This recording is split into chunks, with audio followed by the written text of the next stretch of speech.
جديدة من اي نيوز. انا نيمو. اي نيوز هنتكلم عن اخبار كتير جدا هتهمكم بتحصل في مصر وبره مصر. تابعونا. احمد اخد براءة اختراع دولية بسبب ان هو اكتشف ان ممكن ناخد كهرباء من مشي المترو على القضبان، وفعلا بدأ ينفذ مشروعه. تعالوا نسمع منه.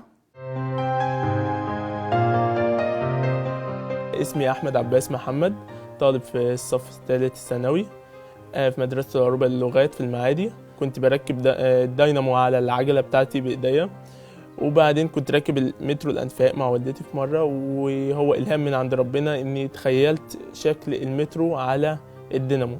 الفكرة إن أنا بعمل مجال مغناطيسي ضخم على طول مسار مترو الأنفاق، وإني بعمل ملف كهربائي على سطح مترو الأنفاق.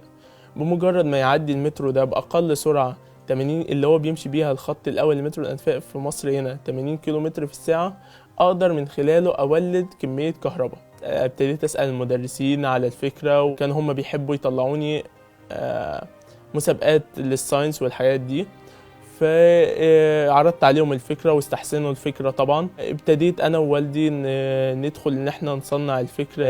ابتدت المشاكل تواجهنا جامد جدا واحنا بنصنع النموذج الأولي. هي كانت ازاي نربط ما بين الحاجات اللي بتدرس في الكتب بتاعتنا والشغل العملي اللي نقدر ننفذ بيه الفكرة دي. الحمد لله قدرنا نصنع نموذج أولي طوله 5 متر، وفعلا قدرنا نولد كمية كهرباء من النموذج الأولي ده. بحسابات كمية الكهرباء اللي هتطلع منها قدرنا نحسب إن احنا ممكن نولد كهرباء تكفي للقاهرة كاملة. بعد كده شاركت في معرض القاهرة التاني للابتكار بالنموذج الأولي بتاعي، والحمد لله أخدت من شركة شنايدر الألمانية جايزة، وخدت من أكاديمية البحث العلمي جايزة مادية. بعد كده الأكاديمية رشحتني لمعرض جنيف الدولي للاختراعات اللي بيقام في سويسرا.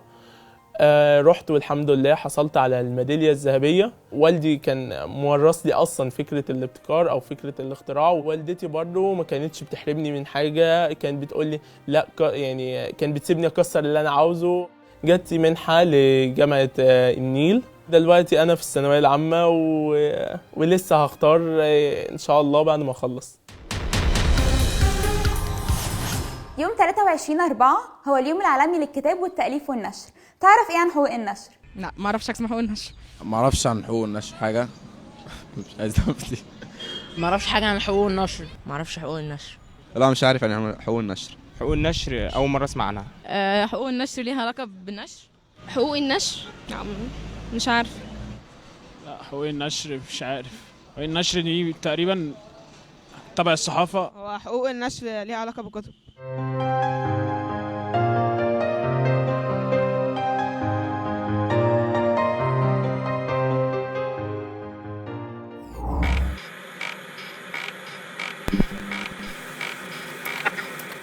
كل واحد فينا عنده عيب كبير جدا في شخصيته.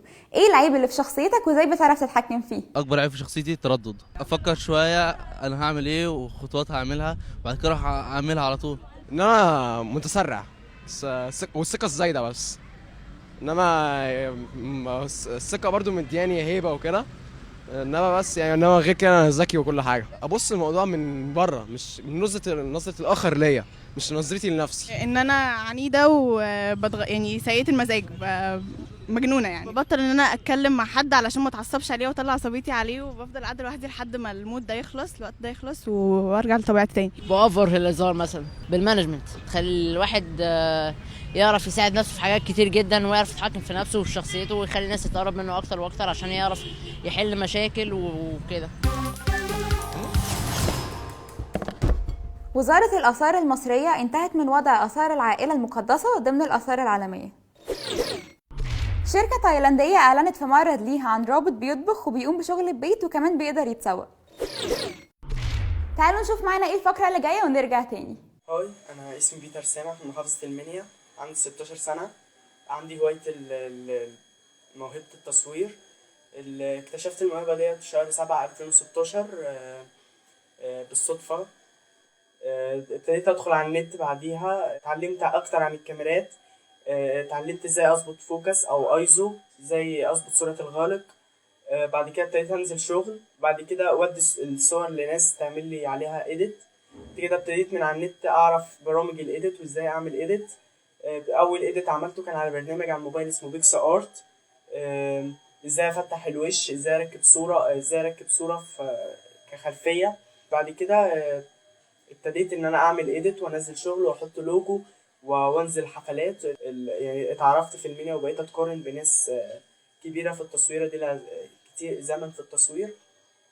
اهم الاماكن اللي بنحب نصور فيها الاماكن اللي فيها شجر او اللي فيها بحر.